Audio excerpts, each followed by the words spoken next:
तो राम राम दोस्तों।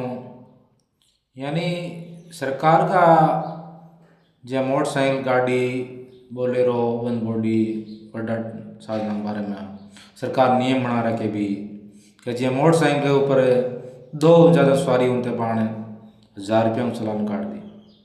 और बोलेरो में 9 सीटर बोलेरो में अगर 10 सवारी घालते ही ऑन रोड पकड़ीजिए गाड़ी तो बिंग में RTO चालान काट दी।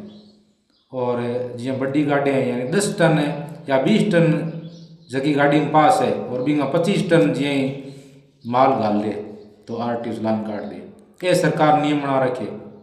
तो जी दूसरी साइड देखो, यहाँ ट्रेन के में आप जनरल डिब्बे में सवारी करा तो बिंग में 16 सवारियों की क्षमता है और बिंग में 500 सवारियाँ टूसीड़ी है। यानी आप किराए में नीरो गलानी बिया जमा जमा के घालीड़ी है।